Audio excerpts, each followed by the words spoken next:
I know. I was like, where do we start? I was trying to remember the last time I had a check-in. It was at the end of October. So it's been a little while. I was supposed to have one in November, but I was so sick. Man. I saw your last post, but I didn't see your last post. So I think things are trending in the right direction. Finally. Again, here. Where are we at? So interestingly enough, I think things were going fine. I was sick. I wasn't trying to be in the deficit when I was sick. It took about 2.5 weeks to get kind of through that, which was fine. I wasn't eating hardly anything.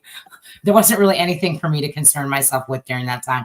But after that, I'm going into December. Holidays are coming. I didn't struggle the same way this year that I usually do, which is great. Good. But then, I'm making some good progress. It's slow. On average, it's about 1.75 pounds every week to a week and a half. That's about what it's averaging throughout the year. It's pretty consistent. But the 17th of December, I get on a plane and boom, here we go again. I get on the plane. I come back. I was gone for 5 days. I did allow myself a few indulgences, but nothing crazy. I had some eggnog. We talked about the eggnog. And then I was making some like pretzels with the kids. And so I had some of those chocolate covered pretzels. So there was little things here and there. But I come back and, I'm up on the scale 18 pounds again. And I'm like, this is so typical. Mm-hmm. And like in my brain, I'm like, there's nothing that I could have done in that 5 days that would justify that kind of gain. And I'm like, yeah, it's just the edema and it's just something that I have to deal with. So it took about 3 weeks to the last 2.5, 3 weeks to kind of get that down again. But here we go. We're down again. And then it's picking up again. Okay. So I would say just the typical types of ups and downs.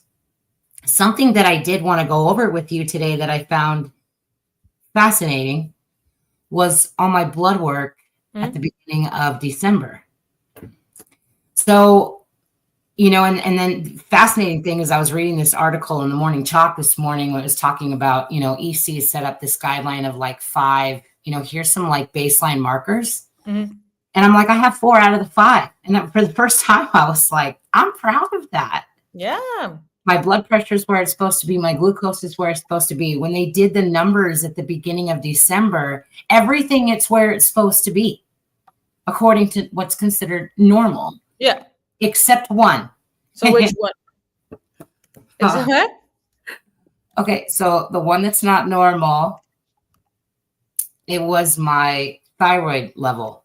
And so what they had to do was at first, they thought it was an error because I've had hypothyroidism half my life. And now it's high? Yes. Oh. It completely did. I don't even know how to explain this. So this is what they're doing. This is the first time I've actually talked out loud about it.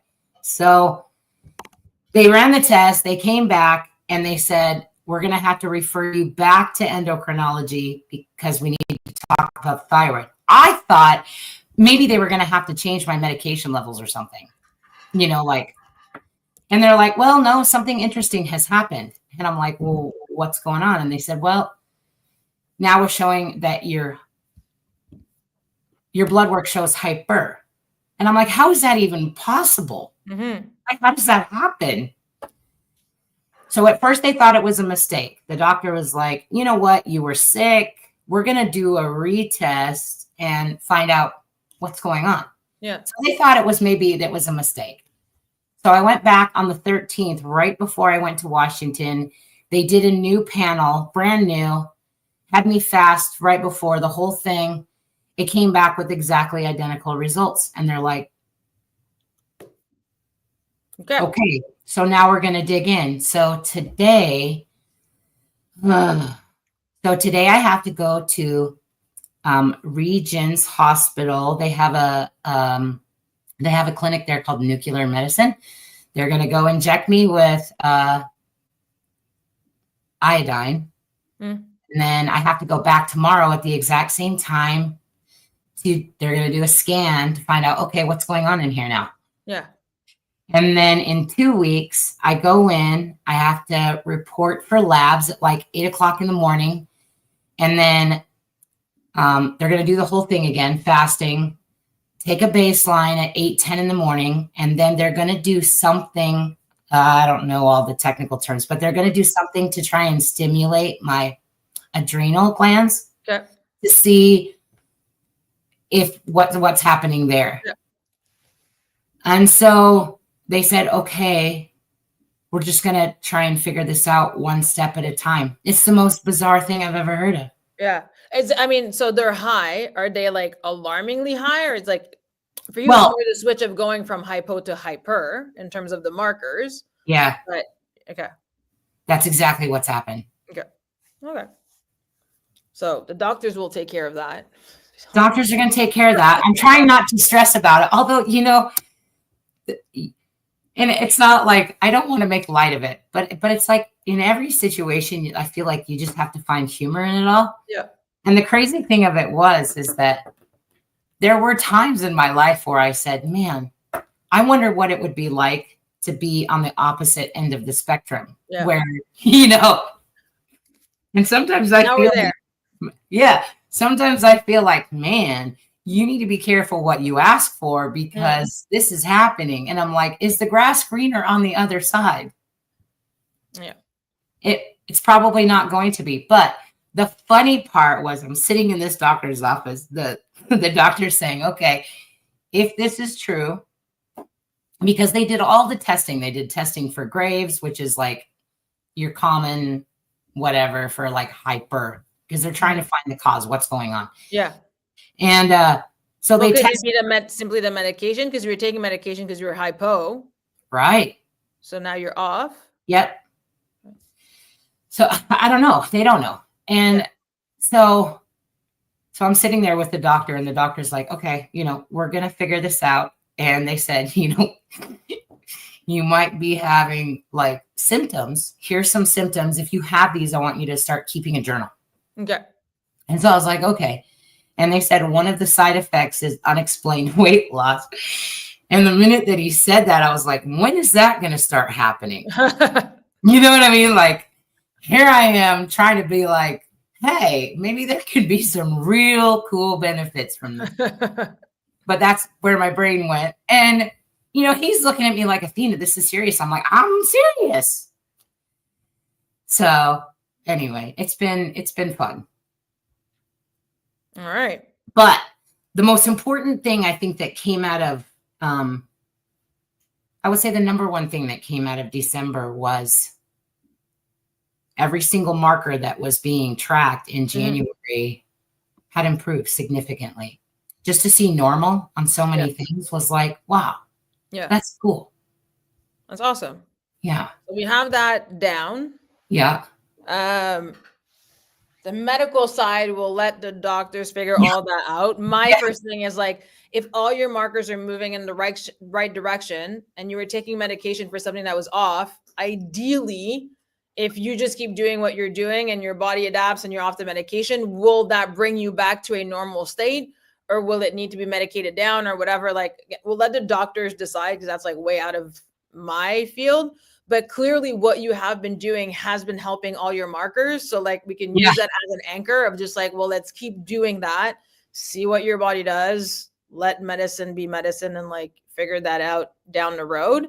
So, they didn't go into this, but the one part I was super curious about, and I think that you might have just subtly touched on it, is that if you're struggling and you have these autoimmune things happening and suddenly your markers are improving, and again, the doctors will tell me this, but if you're taking medication because your thyroid is underactive and then suddenly your markers are coming back where it's overactive, I'm like, maybe, is there a slim possibility where maybe I don't have to be on the medication at all anymore? And maybe that's what's driving the numbers in the opposite. Yeah, exactly. Yeah. I'm like, that would be amazing. That would be amazing. That'd be amazing. So like you'll need more time because again, it took a year, right, to get all your markers in the right direction. For this one specifically, obviously with the medication, it's, gonna have a play. So that's a question that you can ask the doctors of like, ideally now you're off and they're going to retest and all of that. Like, you know, how long can we keep this going? How long can you give your body time to see if the nutrition, the exercise, and everything you've been doing, if it's going to kind of like fix this issue by itself, or is it like, I don't know, medically dangerous if you're hyper for months? Like, I'm sure people aren't seeing their doctors and they're, I mean, not thriving, but surviving. So like, that's more a conversation to have with your doctor, but kind of see like everything is trending in the right direction. How long can I try being off the medication, keep doing everything that I'm doing, and keep testing? Like, it's not just like, hey, we're not going to check in on this, but check in like regularly and see where things are going. Right. In terms of the fitness, the rest of the nutrition, like, you've just been doing what you've been doing. Things are going well. Like we said, the holidays, but like you're back on. Yep. No, everything else is, I don't have any complaints. I was thinking about this coming into this. I'm like, is there anything that we need to change? And I think part of that theme carried from October is that I don't think that there's anything wrong with the parameters that we set up. The only thing that has ever changed since we started working together is sometimes, you know, there's that additional component of, hey, there's some weeks where I need extra carbs. So that number goes up, you know, 200, drop 200, but staying within that range seems to be, it's working. Yep. Albeit it's slow, but it's working. It's supposed to be. Yeah. Cool. We don't want to be 1,500 in the deficit every day. That would be miserable. Yeah. So looking forward to, so what were the, because I didn't see the numbers that you posted. I just saw that you posted them, but what are your numbers right now? Overall, I've lost 244 total. This year it's at 93. Nice. Yeah, we got about 60 roughly to go. Okay. That bounces by the hour, it seems. But that's cool. Cool. So knowing that basically we don't need to change anything. No. Right? Knowing that you usually are around, let's say 1 pound a week. Let's be like super conservative. I think that's a good number. So that would mean another year of consistent work. And like it's 1 pound a week, but also you're going to travel, you're going to do this. So we're always going to have weeks when it goes back down, weeks when it goes up, and then weeks when it comes back down. So I would say probably 50 is like a good goal for the next year.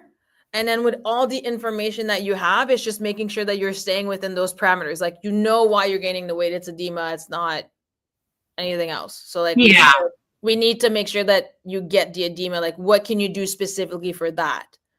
Right? Because you're not like going off the wagon when you're traveling in terms of food, nutrition, and like your exercise. So if it's the edema, it's like, okay, well, what can we do to target that when you're traveling to help you? Like, instead it takes 10 days, can we bring it down to 5? Yeah. So they did fix that on this last time. Now, I didn't start taking the medication until I was already in like the second week, but they started giving me some pills to help release that water tension. Yeah. And it worked. It worked like nothing I had ever seen. So what they want me to start doing is that the minute that I get on a plane, as soon as I land, take the pill. Yeah. When I get back on the plane to come home, as soon as I land, take the pill. Good. And they also gave me some new socks. Okay.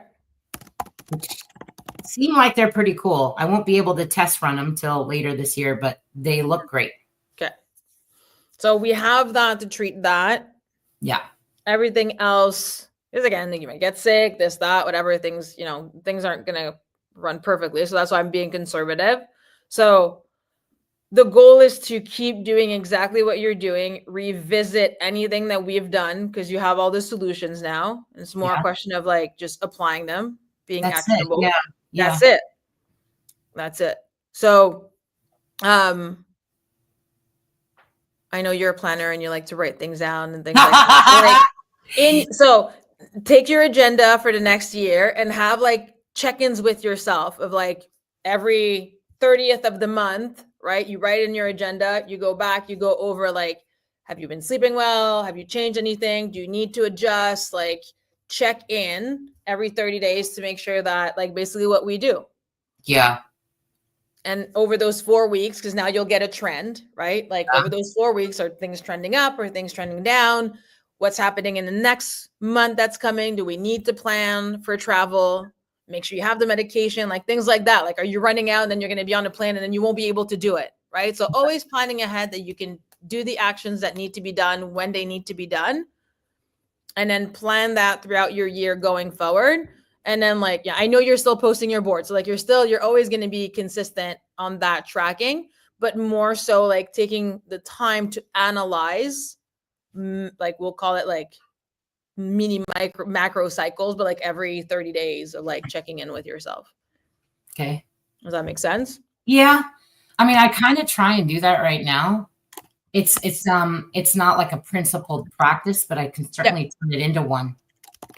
Yeah, so that's why if you put it in your agenda, it's like, okay, 30 minutes, whatever, like, every 30 days or so, so you can plan it. And then do it for the whole year. Like, pick a day, pick something, like if it's every 40 days, that's fine. But like, pick something. And then also like a week out, just make sure that like, does that like, you don't know what you're doing October 20th, like a week out from that date, make sure that you confirm yourself for the upcoming check-in. So you're planning all your check-ins, and then a week before that, it's just like, hey, am I going to be able to check in on that the day that I decided that I wanted to check in, and then move it. If you need to move it because of travel, because something, appointments, like we always set your schedule so that you have the time to do the things. So like that's your check-in time to make sure that you'll have the time to check it, basically. Yeah. Does that make sense? Yeah. And then you'll be able to like always make sure that you have the time to analyze what is going on and take action from those 30 days into the next 30 days. And you're always moving forward like that. Okay. It's always about the time. It's always about time management. It's true. No.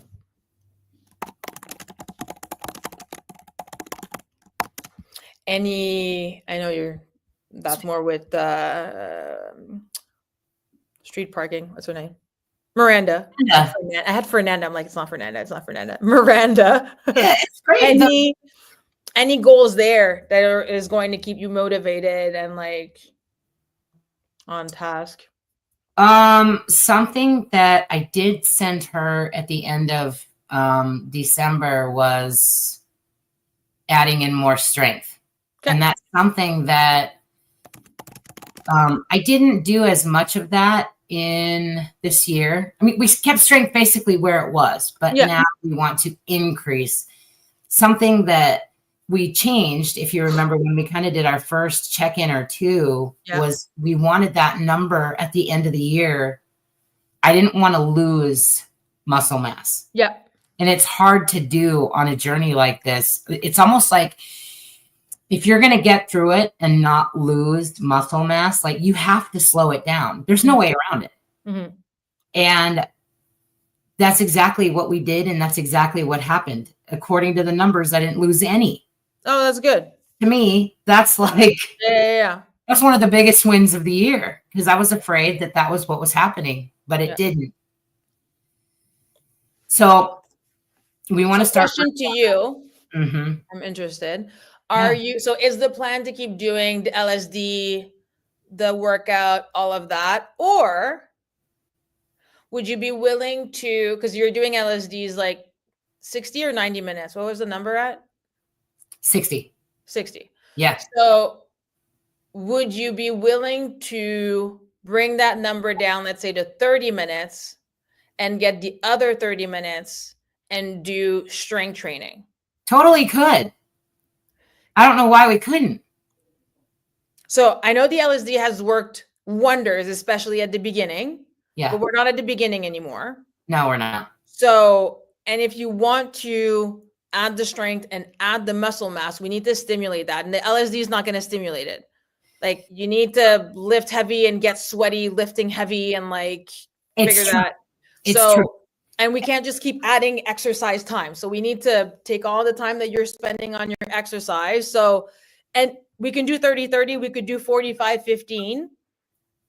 Well, here's something else too. it gets boring as hell. Well, yeah.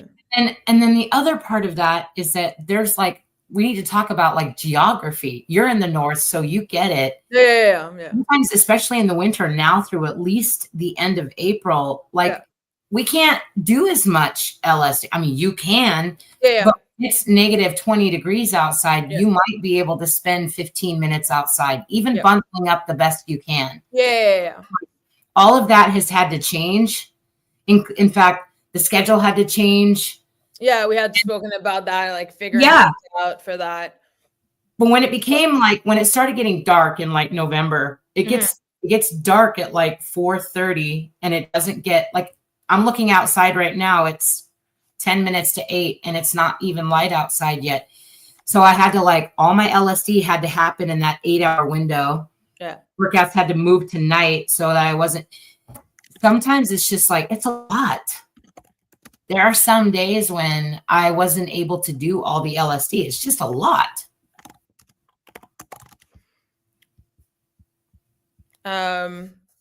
Cool. So we could do 30-30.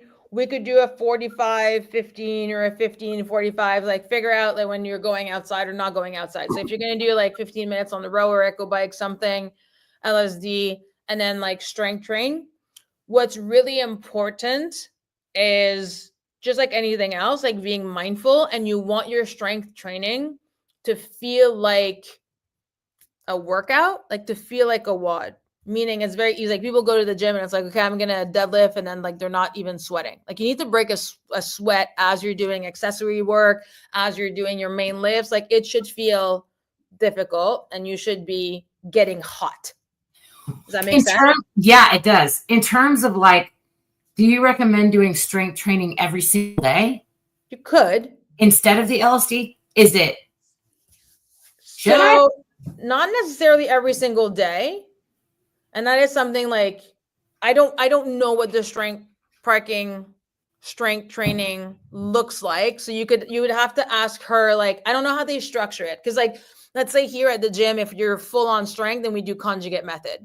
So you have max effort days, you have dynamic days. They're supposed to be like within 72 hours. Like there's a whole way of programming that you need to follow. And so yes, that you could like, we do it for us. Like we do it 4 times a day.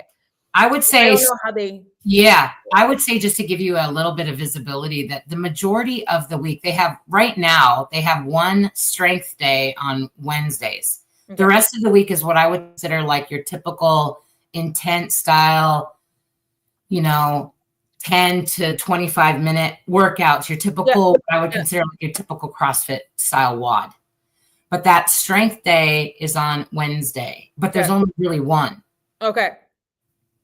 So you have all the programs and you can add in as many as you want. Exactly. So like if they have like the squat cycle or a deadlift cycle or like a power clean. So I would say you'd have to look at those and see how many times a week, because then you would need to be like, let's say the squat cycle asks you to squat, like it's twice a week.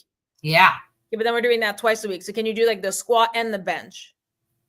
And like basically if they're saying like, hey, this should take you like 50 minutes, it's like, can we condense it into 40? Like you need to make sure you're moving through it as you do your strength, right? And there's obviously like recovery times and things like that. And I can send you some, like, I mean, you can just like West Side Barbell, like Google, or like conjugate style, like you can Google it just to see if that's something that you would be interested, or just kind of understand like what they're programming versus like other types of program.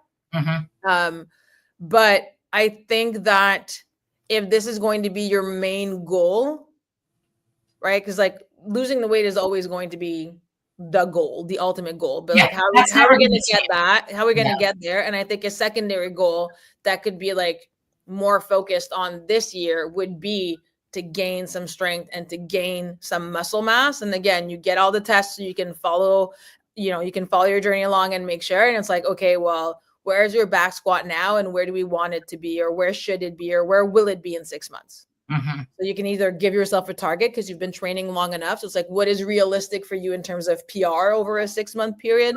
Or is it like, okay, well, we're going to test it every 2 months. And hopefully by the 3rd test, like,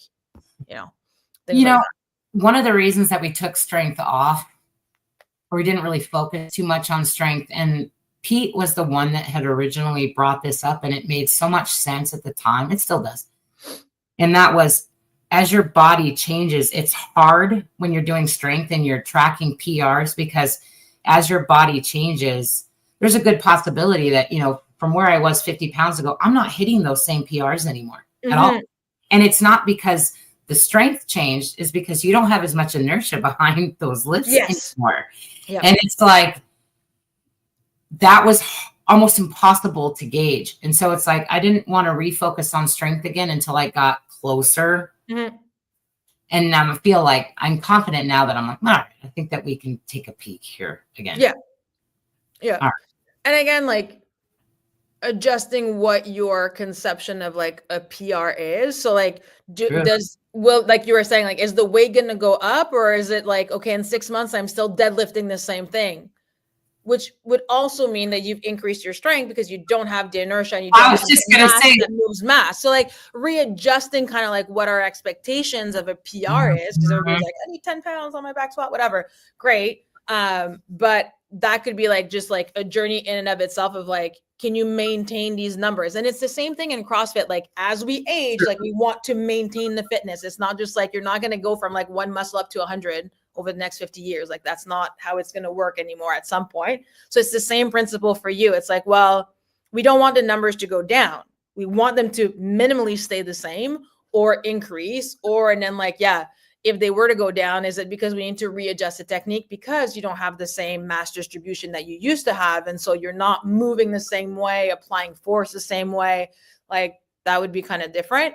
But I think that it would still be worth it to look at the numbers and track them and focus on that, whether they go up or down. And if they go down, it just gives us information. Doesn't mean you got weaker. It just gives us information of like, well, what do we need to work on? It's interesting because I tried that out with the back squat this week just to see, my back squat PR is like a 315 or maybe it's 308. I forgot. I mean, I tried for a 315. I got 308 and I wasn't close to that number anymore. And I'm like, well, if I haven't lost muscle mass according to the numbers, why am I not? I wasn't even getting close to that number. I was at 185 and I'm like, this is heavy as hell. Yeah. And so I know it has everything to do with what you were just talking about, but I don't even know where I might just have to start the 1 rep max all over again. Just start it over, start now. And like, we're trying to maintain these numbers and things like that, because like, as you said, there's inertia, there's like mass moves mass. So on a deadlift, like if you put weight behind the bar is going to go up. For the squat, it's also mass distribution, right? Because like your back doesn't need to be as strong if you have mass in the front to hold the bar and things like that. So knowing just the physics behind it, you're not going to lift the same amount that you were at the very, very beginning, because again, it's just like all of it is different. But if we have like, let's say like 2025 as a starting point, test all your lifts. And then we're just trying to like maintain that, increase them, and work in that direction from we can do that. The body that we have now. We can do that. And I'm just going to have to be okay with the new numbers and just remind myself, this is because you don't weigh close to 400 pounds anymore. It's okay. Yeah, exactly. Yeah. And I think this would be like a good, like new starting point. Because like you said, like you've lost 244 pounds. Like that was moving a lot of weight in and of itself. So like in terms of counterbalancing and all of that. So now that is gone, your muscles are actually now working to lift the weight. So now we're actually testing your true strength, like relatively, like more closely to what your body can actually do in terms of strength. True. Yeah. Very true. Cool. Well, I can do that in January. Excellent. So we'll do that in January. And especially like we said, like with the winter and stuff, like bring the LSD inside, do that, focus on the strength, do as much of like all those cycles as you like so I said, like how they organize it, and focus on that and focus on getting stronger and getting that muscle mass up. Because just like what happened in the summer, if we get that muscle mass up, we'll get the base calorie and the basal metabolic rate up. And that just means you're burning more. And so like, that's a good thing. So getting, I think, the muscle mass up this year will give us all the trickle down effect that we want on your metabolism to keep losing some of the weight, because now, like, again, you might be putting on muscle mass that's going to be hidden on the scale, but when you do the DEXA scans and all of that, and like how you look, how you feel, like you'll still see the results. It's just like it might be hidden on the scale a little bit. I would say that's definitely the case.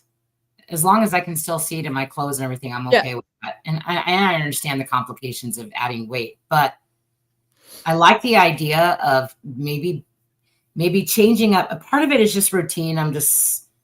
Sometimes you just get so sick of the same thing every day. I love the idea of, I don't want to take away the LSD time, but maybe break it up, maybe drop it down to like, your typical rowing, walking, those kinds of things, drop it down to 30 and then add the 30 on just being out there and working with a different body, Yeah. Yeah. I love it. Cool. So everything else stays the same. Stays the same. We're taking the same amount of time, reallocating it, shifting the focus, less emphasis on the LSD. Like, you still have to do it, but like less emphasis there, more emphasis on the strength training side of things. We're just splitting the activities. Yeah, exactly. Okay. So that you can spend more time strength training. Otherwise, we would have to like carve out more time out of your day to train. It's not happening. Exactly. I was like, I am like at critical mass right now. Yeah. No, we don't need to add stress on that side. So, and then nutrition is just always staying the same. You already know how to adjust based on how you're feeling, on how what's happening on the scale and all of that. So the nutrition is just consistency. Yes, ma'am. Cool. That's it. Excellent. I will let you go to your appointment. I will go to mine. Oh, good.